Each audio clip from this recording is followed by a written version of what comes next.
बिस्मिल्लाहिर्रहमानिर्रहीम। अस्सलाम वालेकुम व्यूअर्स, क्या हाल है आप सबका। उम्मीद करती हूँ आप सब खैर खैरियत से होंगे।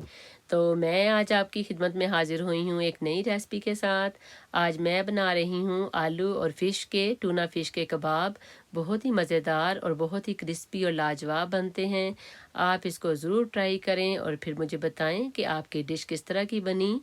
तो चलें अब हम इसकी तैयारी करते हैं और इसके इंग्रेडिएंट्स देख लेते हैं।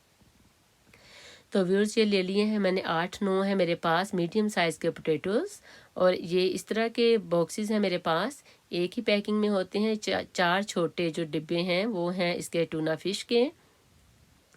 तो आप चाहें तो इस साइज़ का एक ही ले लें बॉक्स पूरा, लेकिन ये छोटे बॉक्सेस हैं तो इनको आप ओपन करें और उसके बाद आप इनको ओपन करके तो फिर वॉश कर लें। सबसे पहले हम रख देंगे आलू बॉईल होने के लिए, ताकि जितनी देर में हम बाकी सारी तैयारी करें हमारे पोटैटोज़ बॉईल हो जाएं।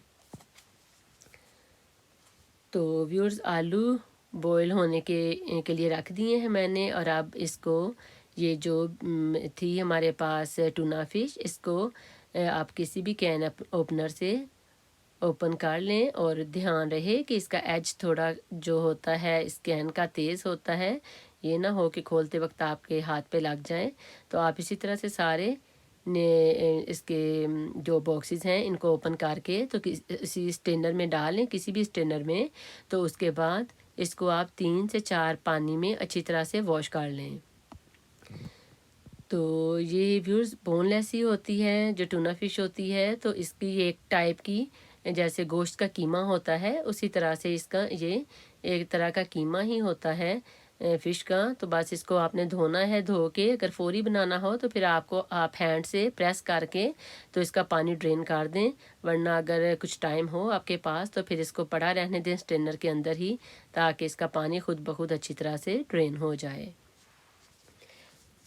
तो ये व्यूअर्स मैंने आपके सामने ही 3-4 पानी के साथ अच्छी तरह से धो दी है। आपके सामने ही व्यूअर्स मैं सारा काम करती हूँ ताकि अच्छी तरह से आपको समझ भी आ जाए। और फिर ये कि पोटैटोज़ को मैंने छील लिया है, बॉईल हो गए हैं। इनको बहुत ज़्यादा भी नरम नहीं करना कि वो आलू अंदर से फट जाए। बस इतना ही आप बॉईल करें कि सही तरह से बस गल गया हो। और ये जो टूना फ़िश थी हमारी, इसका भी पानी ड्रेन हो गया है, ये भी अब रेडी है। अब बाकी इंग्रेडिएंट्स बता देती हूँ आपको। स्पाइसेस ये 2 लिए हैं मैंने स्प्रिंग ऑनियन, इनको बारीक काट लिया है। 3 ली हैं दरमियानी साइज़ की सब्ज़ मिर्चें, इनको भी बारीक काट लिया है। उसके बाद 1 टीस्पून लिया है मैंने चिली फ्लेक दादड़ मिर्च। और उसके बाद हाफ़ टी स्पून लिया है ज़ीरा पाउडर। और 1 टेबल स्पून लिया है ये कुटा हुआ धनिया, जो सूखा धनिया होता है। और 2 टीस्पून सॉल्ट के, half teaspoon red chilli powder, half teaspoon ही लिए है काली पिसी हुई मिर्च। और ये 1 एंड हाफ़ लिया है लेमन, छोटे लेमन थे तो 1 एंड हाफ़ लिया है। और उसके बाद 1 हैंडफुल लिया है सब्ज़ धनिया और पुदीना। तो व्यूज़ ये सारे जाएंगे इसमें स्पाइसेस। इसमें कोई भी ऐसा मसाला नहीं है जो आपके घर में अवेलेबल ना हो या आपको बाज़ार से ख़रीदना पड़े। बहुत ही इजी और रेसिपी है, सारे मसाले घर में मौजूद होते हैं और ये बहुत आसानी से और जल्दी से बन जाती है। और पोटैटोज़ भी एक आम ही वेजिटेबल है जो अमूमी तौर पे घरों में मौजूद होती है। बस आलू को बॉईल कर लें और उसको पील करें और उसके बाद आप इसको इस तरह हाथ की मदद से ही मैश कर लें। अब इसमें मैं सारे जो स्पाइसेस आपको दिखाए हैं वो ऐड कर दूंगी।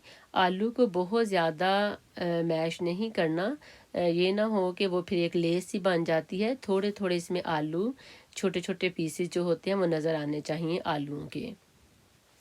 तो व्यूअर सारे मसाले इसमें ऐड करके तो उसके बाद मैं इसमें इसको थोड़ा और मिक्स करूँगी और फिर सबसे एंड में हम इसमें ऐड कर देंगे टूना फ़िश। तो व्यूअर्स बहुत ही मज़ेदार ये बनती है रेसिपी। और पहले भी मैंने आपको शायद बताया है कि सबसे मज़े की बात ये है कि बच्चों को पता ही नहीं चलता कि इसमें फ़िश डाली हुई है। मेरे बच्चों को अगर वैसे फ़िश दी जाए तो वो नहीं खाते, उनको पसंद नहीं है। लेकिन ये कबाब इतने मज़ेदार बनते हैं कि बच्चे बड़े शौक़ से खा लेते हैं। चाहें तो आप उनको सैंडविच में रख के दे दें, चाहे तो आप बर्गर बना के दे दें या वैसे ही केचप के साथ दे दें, तो बच्चे बहुत शौक़ से खुश होकर खा लेते हैं।